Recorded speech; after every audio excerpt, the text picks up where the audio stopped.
Assalamualaikum warahmatullahi wabarakatuh.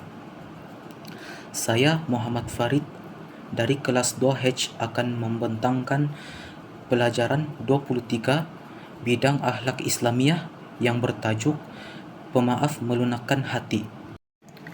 Maksud pemaaf dari segi bahasa ialah melepaskan atau membebaskan.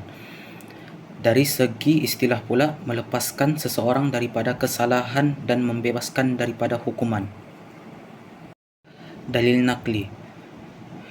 Yang pertama, Allah Subhanahu wa taala berfirman dalam surah Al-Baqarah ayat 237 yang bermaksud, dan perbuatan kamu memberi kemaafan itu lebih hampir kepada takwa.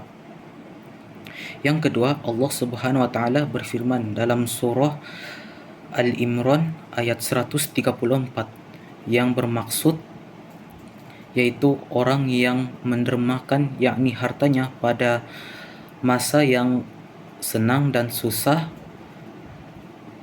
dan orang yang menahan kemarahan, serta orang yang memaafkan kesalahan orang, dan Allah menyayangi orang yang melakukan kebaikan. Yang ketiga, Abdullah bin Amr ibn al-As meriwayatkan bahawa Rasulullah sallallahu alaihi wasallam bersabda yang bermaksud, kasihilah sesama kamu, nescaya kamu akan dikasihi, dan maafkanlah kesalahan manusia, nescaya kamu akan dikasihi Allah Subhanahu wa taala. Contoh sifat pemaaf Rasulullah sallallahu alaihi wasallam. Contoh pertama, usaha dakwah Rasulullah sallallahu alaihi wasallam ke negeri Taif telah ditolak secara terang oleh pemimpin Qabiliyah Thaqif yang menghuni kota Taif. Baginda telah dihina dan dilontar dengan batu sehingga berdarah dan luka teruk. Allah Subhanahu wa taala telah mengutuskan malaikat Jibril alaihi salam dan malaikat penjaga gunung untuk menimpakan gunung ke atas penduduk Taif. Lantas baginda menjawab, wahai Jibril, jangan lakukannya.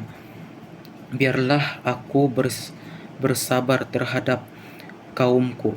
Semoga Allah Subhanahu wa taala akan melahirkan daripada zuriat mereka orang-orang yang beriman kepada Allah Subhanahu wa taala. Baginda lantas mendoakan penduduk Taif, ya Allah, berilah petunjuk kepada kaumku. Sesungguhnya mereka tidak mengetahui. Rasulullah sallallahu alaihi wasallam sentiasa berlapang dada memaafkan kesalahan orang lain. Contoh kedua, Habbar telah memanah unta yang dinaiki oleh Sayyidatina Zainab radhiyallahu anhu semasa dalam perjalanan ke Madinah sehingga menyebabkan unta itu jatuh. Sayyidatina Zainab radhiyallahu anhu terhumban dari atas unta hingga gugur kandungannya. Habbar datang menemui Rasulullah sallallahu alaihi wasallam di Madinah untuk memohon maaf, lalu baginda memaafkannya. Habbar kemudian memeluk Islam. Adab dan cara memohon kemaafan. Bersegera memohon maaf, bertemu muka dan bersalaman, mengakui kesalahan tanpa alasan, memulangkan hak atau barang yang diambil, berazam tidak mengulangi kesalahan, ikhlas memohon kemaafan. Adab dan cara memberi kemaafan.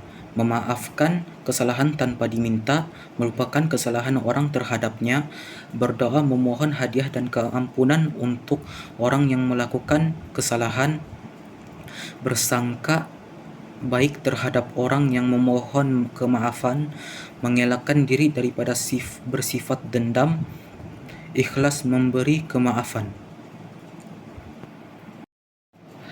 Hikmah bersifat pemaaf.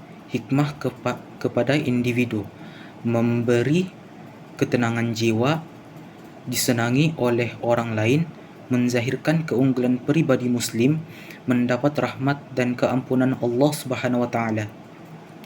Hikmah kepada masyarakat: hidup dalam suasana harmoni, mengangkat imej umat Islam, menarik minat orang bukan Muslim untuk mendalami Islam, mewujudkan sikap toleransi dalam kalangan masyarakat. Sekian pembentangan saya. Wabillahi taufiq wal hidayah. Wassalamualaikum warahmatullahi wabarakatuh.